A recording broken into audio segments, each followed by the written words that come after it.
Hello, welcome to my channel, Edible Thoughts Makes. My name is Stephanie and today I have a special featured finished project video for you. Today I am talking about the Jethro cardigan by Tanis Levely of Tanis Fiber Arts. This is a project I've had my eye on for a while, and a lovely friend gifted the pattern to me, and that just jump-started me to cast this project on. I had an idea of the palette that I wanted to create, or the color story of this project, and I just needed to have the brain space and the energy or momentum going to start the project and keep going with it. I don't have the best history of crocheting separate granny squares and actually piecing them all together. It has nothing to do with the actual process of mattress stitching or seaming. I don't have a problem with any of those things. If you've been here for a while, you know that I knit, crochet, and sew. I enjoy all of those crafts and processes. And so yeah, that's not really the issue. I think sometimes I just run out of steam and I just don't feel like putting it together. So decades ago, I had, maybe not that long, no, maybe that long, I had made a bunch of crocheted granny squares that were going to go into this big blanket. That never happened, and that was before I had children. And so after I had children, those many squares became lots of different things in their play space. And so they became coasters, little stuffed animal blankets, and all sorts of things. So they did end up going to good use. They just didn't end up as intended when I started, and I'm sure I had over 50 squares. And so yes, they still ended up in good use. I still see them all over the house. They're just not in one cohesive unit. So with this project, I said, okay, I need to be in the right mental space to tackle on this project and just have a timeline for myself so I know where I'm headed with it, and I know that I'm going to love the end result, or at least I hope so at the time, because you never know exactly how something is going to fit and feel afterwards. There's always an idea of how it's going to be, and even if you follow the pattern exactly, you still don't know exactly how it's going to fit on your body unless you've done it, right? I had some ideas on how I wanted to modify the pattern to fit how I intended myself to wear it and to style it with different things that I had already. And yeah, so I just needed to be in the right space to be able to do that and write things out and calculate some things because I was modifying and just go with that. Long-winded story long. I will start going into the pattern specifications so you have an idea of the construction. I won't be giving away details that are in the paid for pattern, so all of the information I share will be on the main pattern page on Tanis's website or the Ravelry pattern page. I will go into detail on the process that I took to choose my yarns and put them together and how I came to this final piece. And then at the end, I have pulled out some different pieces that I have made over the years or also more recently, and I'm going to pair them with this Jethro so that you can maybe get some ideas on how somebody might wear it. And since this is a newly finished project, right now it's October 2024, I finished it this month, and I have not worn it out with any of these items that I'm pointing over there because I have a pile over there. I have not worn these out in these kind of outfits yet, and so we're going to see them for the first time here, and hopefully that won't be a mistake trying things out here, but I think it'll be fun. I've pulled some things out that I can envision really working together, and those are the things that I had thought about when I was making this, and so yeah, we'll just try them on at the end and see how they go. Let's start with talking about how this cardigan is constructed. Skills needed are crocheting and knitting and maybe a little bit of sewing depending on how you decide to put all your squares together. First, you make all these individual squares, and depending on the size that you are making, your square may have more rounds than other sizes. And then also depending on the size that you're making, you may have more squares in length or in width. So that is how the sizes are adjusted. The pattern comes in 6 sizes, but again, that is easily adjusted just depending on how big or small you make your squares and how many squares you make. The smallest size in the pattern is 34.5 inches in the finished chest circumference, and the largest is 78.75 inches in the chest circumference. Tanis is a Canadian designer, so for any of those who are Canadian or follow the metric system, I will give you the centimeters as well. It's 87.5 centimeters to 200 centimeters is the range. The recommended ease is 12 to 17 inches of positive ease, and that corresponds to 38 to 43 centimeters of positive ease. I chose the second size, which gives me the recommended ease. I think it's on the smaller end of the finished ease, and I just knew that I didn't want it as big, and I was going for a cropped version, so I omitted one round of squares along the bottom, or row of squares along the bottom, and I was going to knit my ribbing longer. So I knew that from the get-go, and I just needed to make sure my math would line up and that it would still fit. Because there isn't much shaping, it's like a bunch of squares. You have your back panel as one rectangular panel, and then it goes over the shoulders, and then you have these two rectangular panels in the front. It is going to sit a little differently than maybe a cardigan that has shoulder shaping. So take that into account. I think the larger amount of positive ease makes it more forgiving.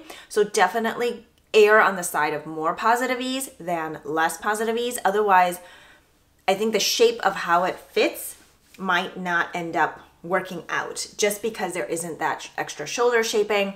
If you make it longer, it probably would also work out okay. Anyway, it was just something to keep in mind. I did end up on the lower end of the positive ease. Again, it was something that I was looking for in the cropped version, and just knowing that I was going to wear it open most of the time, but I'm going on another tangent here. Apparently today I'm just full of little tangents. The gauge in the pattern is 22 stitches by 28 rows in stockinette stitch, and then the granny squares, there are measurements given for each size of granny square, because for each size you pick, your granny square size will be a little bit different. I did use the recommended needles and hooks, I believe. It's an F hook or 3.75 millimeter crochet hook, and then the needle size for the knitting is a US 4 for the ribbing, which is 3.5 millimeter, and a US 6 or 4 millimeter for the stockinette portions. And then the approximate yardage is also given. The recommended yarn is DK weight yarn, and the pattern sample is the Tanis Fiber Arts Pure Wash DK, which comes in 113 grams for 260 yards. I don't remember if I measured my gauge. I just tried it on as I went and took measurements and just made it to fit me. So I'm not entirely sure on all of my gauge. I could measure it, but the purpose is that it fits me, and that's what I was going for. So I'm not entirely sure, but yeah, it worked out for me. I didn't end up doing a join as you go for the crochet squares, which you can do. It's mentioned in the pattern, or you can mattress stitch it together. I did try the join as you go method. I didn't like how it was looking. For me, it was looking kind of sloppy maybe, and I'm sure that was just user error. I didn't like it, so I took it out. And then also because I was placing my squares in a certain way, the join as you go was kind of confusing, and I wasn't confident that my squares would end up where I wanted them to be with that method. So with mattress stitching, I was able to line everything up and then just go. And then that way I knew my squares were in the place I wanted them to be, and I felt like there was a little more structure maybe.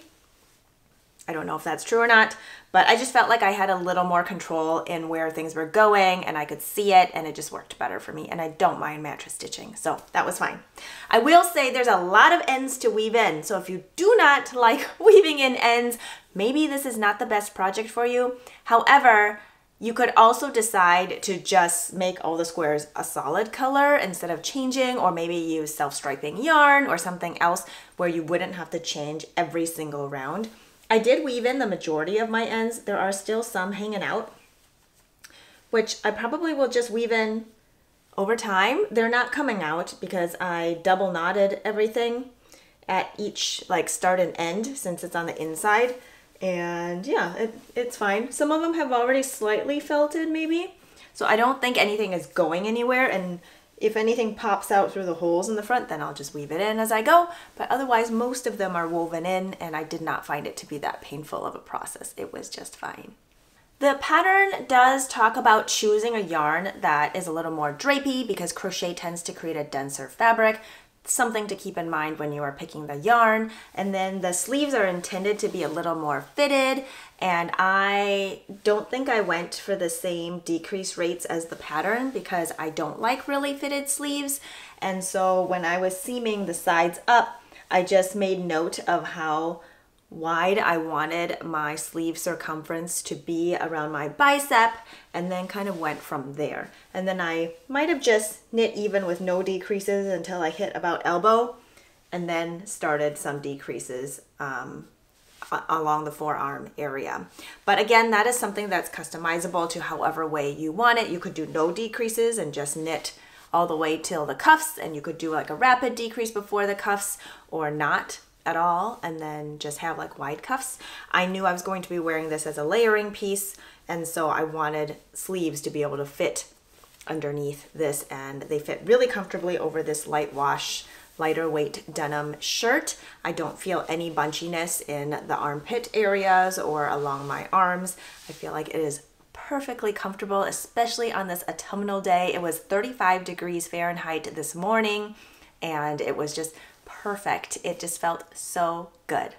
There is a diagram on the pattern page, and so I'm going to pop that up here on the screen so maybe you get a better idea of how the squares are laid out before the sides are seamed up. So hopefully I'll have a picture here on the screen just so you can get a better idea of that construction. I feel like it is a different construction from like a top-down sweater or a bottom-up sweater or even a side-to-side sweater. And so I just found it really interesting and really customizable and a super fun project to basically have a canvas to play on. So after you've done all your squares, you seam those together, and then you can pick up to knit your sleeves. And then you can also pick up to knit your bottom hem. And then you can do your button band. So I do have buttonholes here. I do not have buttons because I have not figured out what buttons I want, and I plan on wearing this open most of the time anyway. One of my buttonholes is way too high to make any sense for buttoning, and so I'll still put a button there, but essentially it'll just be decorative.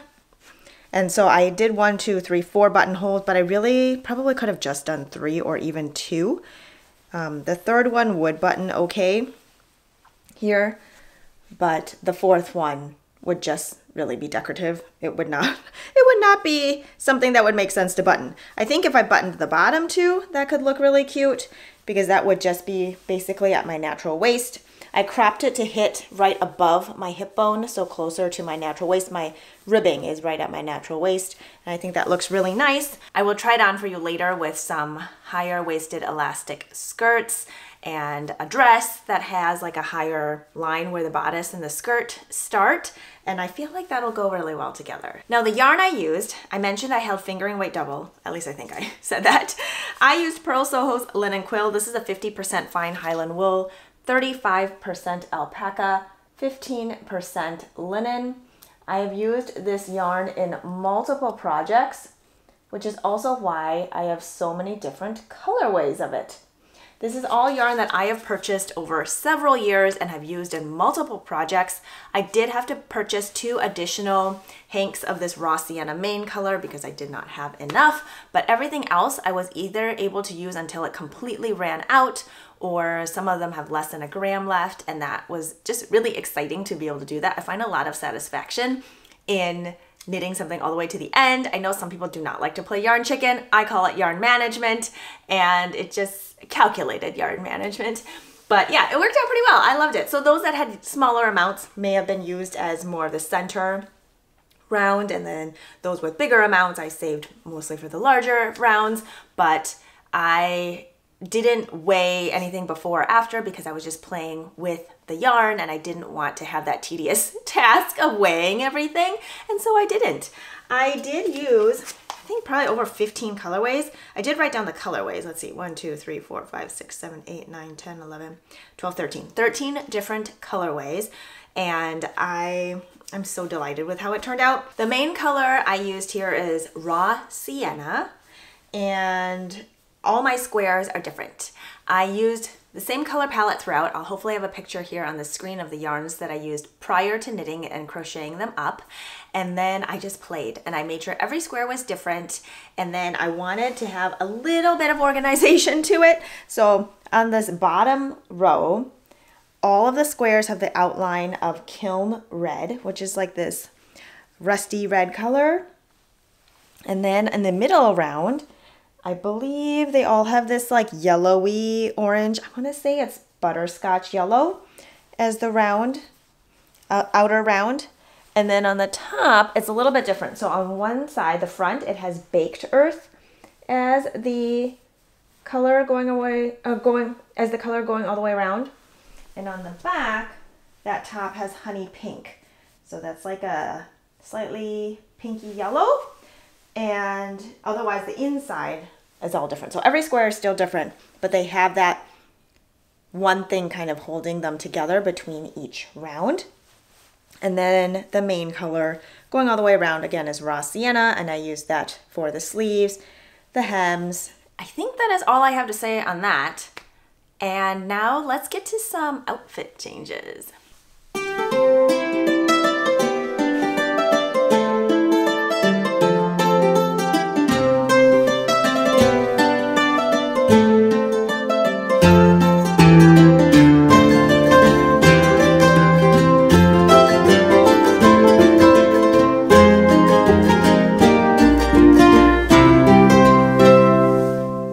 Okay, I have changed. I've kept the same jeans on, but underneath I changed out the denim shirt for this Queen's Cami by Tori of Tori Knits NYC, I think. I'll have the information here on the screen. And also I forgot to mention in the beginning that in the description box below this video, I will have show notes and links to the different patterns and things like that. I will also have links to my Ravelry project pages for each of the items that have pages that I can link to. Sewn items are not on Ravelry, and so it's just crochet and knit projects that you will find there. This tank or cami I knit out of linen quill in lychee pink, and that color is featured in some of the squares here. So that kind of makes it a really fun addition to this pairing. I love that this yarn is slightly heathered. It gives it dimension, and some people find it a little itchy because there are little hairs that stick out. Hopefully I can get close enough while it's still in focus so that you can see some of the fibers sticking out of the yarn of the fabric. But it doesn't bother me. It is something that I can wear next to skin. I think that as a cardigan, if you do find this material or any material that you use as something that's not as comfortable next to skin, a thin layer underneath can always help. Of course, if this is the yarn that doesn't work for you, don't make it as a tank top and then wear it underneath another of the same yarn. That just probably would not be a great combination, but like a cotton t-shirt underneath could feel nice, or a long sleeve thin cotton t-shirt could also feel nice, or a turtleneck or something like that.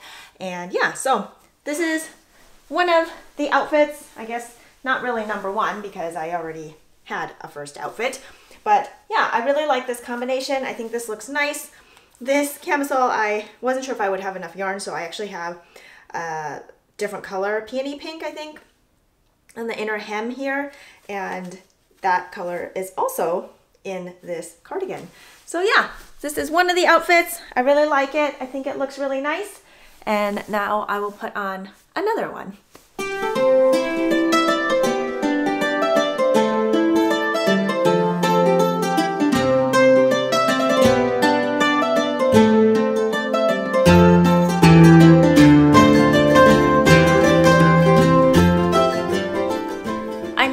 Strategic here about which items I'm swapping out so that hopefully I don't have to re-put something on.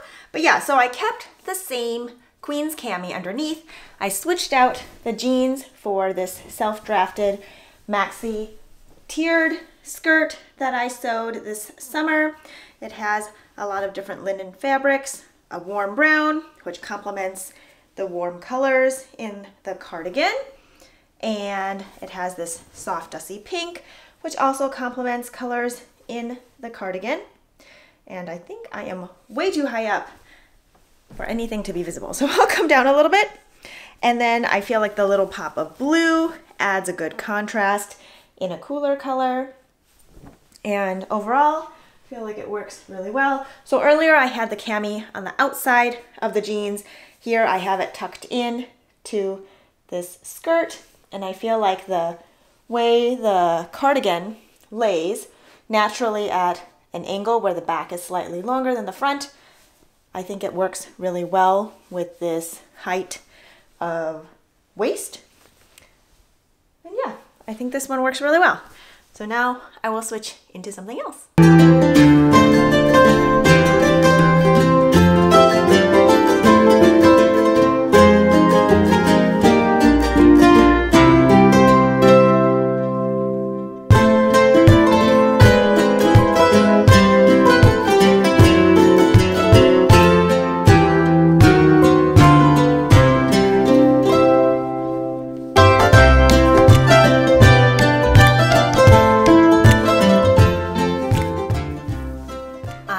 Swapped out the underlayer and I swapped out the skirt for a different skirt.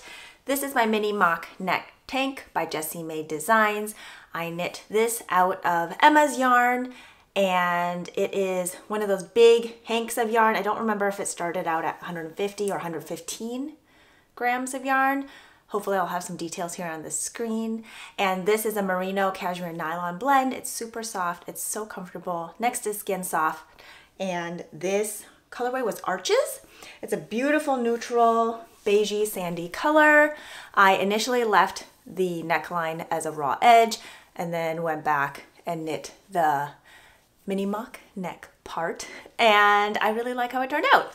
I am wearing it backwards, just a note, because I had messed up some of my increase or shaping rounds. Back ended up lower than the front, and so the pickup area does look slightly different just because of how the shaping is done, but it doesn't bother me. I wear it as an underlayer, so you can't exactly compare the back and the front anyway, and so it's fine. This, I feel like, is a perfect neutral to wear underneath this cardigan because this neutral color goes really well with the honey pink in the back. And basically any color that's in the cardigan can be picked up in a different part of the outfit, and I feel like that brings it together really well. So I have it paired with another self-drafted elastic skirt. This one has less poof to it. It is not tiered. It hits right below the knee. This one has pockets. The pockets match the whole vibe as well. They have crescent moons on it. It's kind of this, like, I don't know what color this is. Orangey, reddy, red brown. It's high-waisted. I mean, it can be worn not as high-waisted, but it sits really nice at my natural waist. Again, I feel like the cardigan hits at a really nice spot where it doesn't go over my hips where it might go out.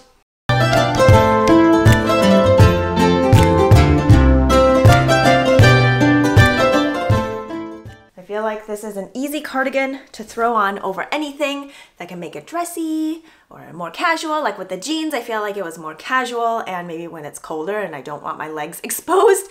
But then I feel like on a warmer autumn day or spring with a skirt, it works well. Or I could wear it with tights and put on boots, and that would work well for cooler weather. I have one more option to show you. I will be right back.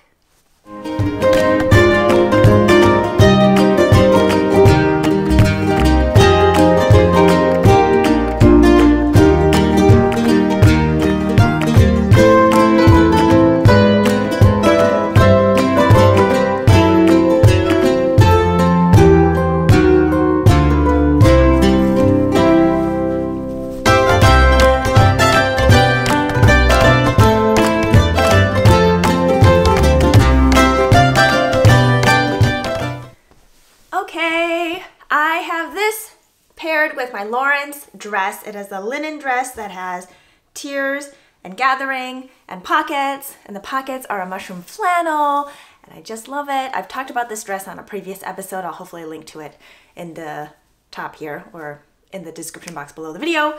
But yeah, I love this combo so much. This golden yellow with this cardigan and the V-neck and the line of how the cardigan falls, I feel like just works really well together, and it's so comfortable. I feel like this is also something that can be easily worn in the spring or in the earlier fall when it isn't super cold. The dress does come pretty long, so it covers my legs pretty well. I could also wear tights and boots underneath if that's something that I wanted to do for a little extra warmth. I think if I really wanted to, I could also wear a thin long sleeve shirt underneath the dress, or like a turtleneck even. I'm not sure. I feel like the armholes are deep enough where if I wore a close fitting shirt underneath, it wouldn't get too bunchy. And yeah, I feel like that would go really well. I do have an accessory to add that I think would be really fun. One second. Ta-da!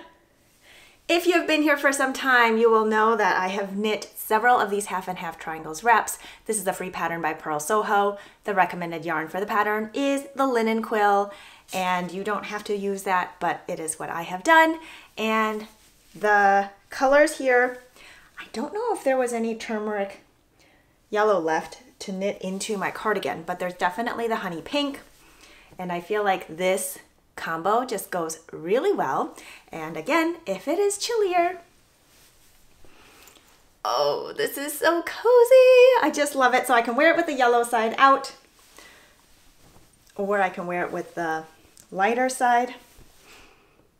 So I could easily wear this wrap as a scarf wrapped up with the triangle part in the front, and then the two colors would still be visible. I feel like it goes really well with the cardigan. I think I'm gonna have to back up here, hopefully, so that all of the pieces can be in frame. Maybe it's always a little tricky in a horizontal mode trying to capture things in a vertical mode, but yeah, here we go. I think this is so nice.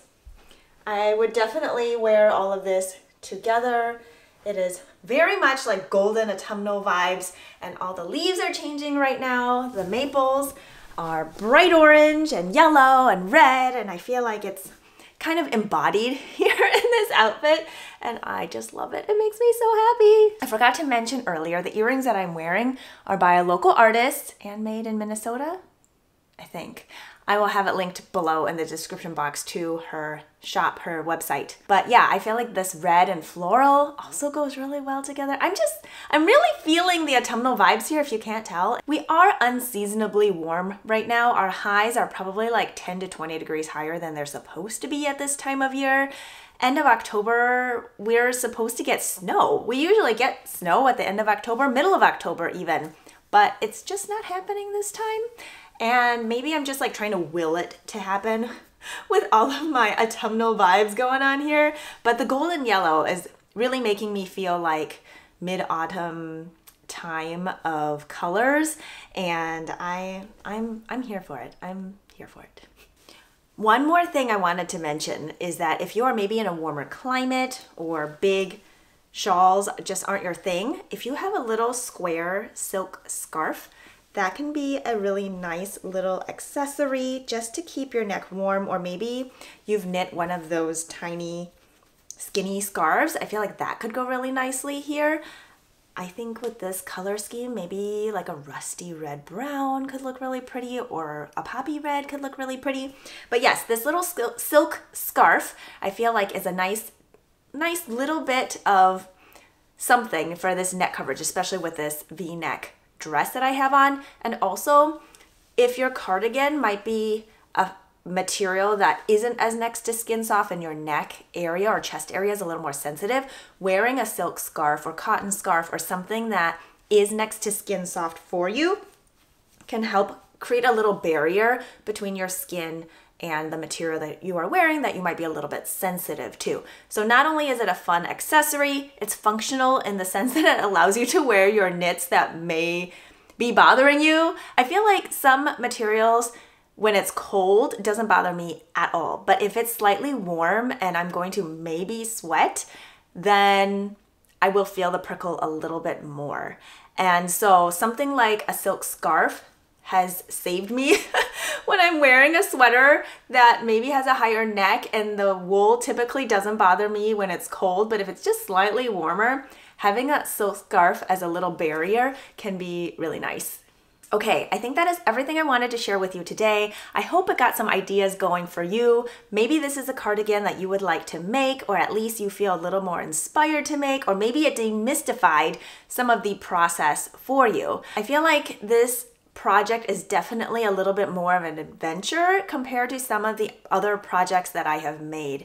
It isn't just like I go here to here to here to here and it's like easy peasy, I know what to expect. I feel like with this one, there's a little bit more of figuring it out as you go and enjoying that process and just seeing it come to life. I really enjoyed that little bit of a veering off from some of the other projects that I was making. Yes, it required a little more brain power, but not really in a strenuous way at all. It was just a different creative process, and I really enjoyed that. I hope this video inspires you to tackle on this creative process.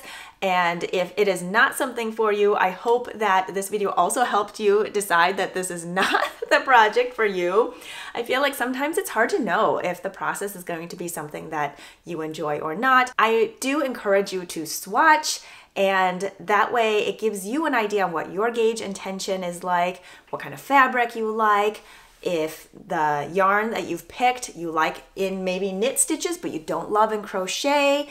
That's something that would be important to figure out in a gauge swatch before you even start.